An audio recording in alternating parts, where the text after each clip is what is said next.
ఆంధ్రప్రదేశ్ రాజకీయాల్లో మరోసారి హింస, కక్షపూరిత వాతావరణంతో ఉలిక్కిపడ్డాయి. పల్నాడు జిల్లా గురజాల నియోజకవర్గంలోని పెన్నెల్లి గ్రామానికి చెందిన వైసీపీ కార్యకర్త దళితుడు అయిన మందా సాల్మాన్ హత్య రాష్ట్ర రాజకీయాల్లో తీవ్ర కలకలం రేపింది. ఈ ఘటనపై వైసీపీ అధినేత మాజీ ముఖ్యమంత్రి వైఎస్ జగన్మోహన్ రెడ్డి తీవ్ర ఆగ్రహం వ్యక్తం చేస్తూ అధికార టీడీపీ ప్రభుత్వాన్ని నిలదీశారు.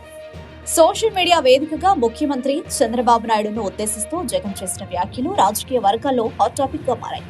రాజకీయ కక్షలతో ఎంతమంది ప్రాణాలను బలి తీసుకుంటారు, పొలిటికల్ గవర్నెన్స్ ముసుగులో ఇన్ని అరాచకాలకు పాల్పడతారా అంటూ ఆయన ప్రశ్నించారు. అనారోగ్యంతో ఉన్న భార్యను చూసేందుకు సొంత గ్రామానికి వచ్చిన సాల్మన్ ను ఇనుపరాడ్లతో కొట్టి హత్య చేశారన్న ఆరోపణలు సంచలనంగా మారాయి. అంతేకాదు, హత్య అనంతరం బాధితుడిపైనే తప్పుడు కేసులు పెట్టించారన్న అంశం ప్రజాస్వామ్యంపై తీవ్ర సందేహాలు కలిగిస్తోంది. జగన్ వ్యాఖ్యల ప్రకారం పెన్నెల్లి గ్రామంలో రాజకీయ బెదిరింపుల కారణంగా వందల సంఖ్యలో వైఎస్ఆర్సీపీ కార్యకర్తల కుటుంబాలు గ్రామాన్ని వదిలి ఇతర ప్రాంతాలకు వలస వెళ్లాల్సి వచ్చింది.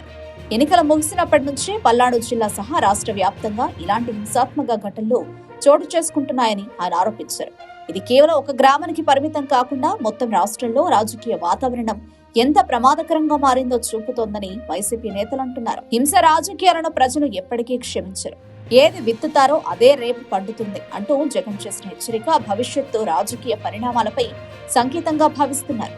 అదే సమయంలో సాల్మన్ కుటుంబానికి వైఎస్ఆర్సీపీ అండగా ఉంటుందని, వారికి పూర్తి సహాయం అందిస్తామని పార్టీ స్పష్టం చేసింది. పల్నాడులో చోటు చేసుకునే ఈ హత్య వైసీపీ టీడీపీ మధ్య కొనసాగుతున్న తీవ్రమైన రాజకీయ కక్షలను ప్రతిబింబిస్తోంది. అధికార ప్రతిపక్షాల మధ్య మాటల యుద్ధం మరింత తీవ్ర రూపం దాలుస్తుండగా రాష్ట్రంలో శాంతి భద్రతల పరిస్థితిపై ప్రజల్లో ఆందోళన పెరుగుతోంది. ప్రజాస్వామ్యంలో పాలన అంటే ప్రతీకార రాజకీయాలు కాకుండా భద్రత, న్యాయం, సమానత్వం కావాలన్న డిమాండ్ మరింత బలంగా వినిపిస్తోంది.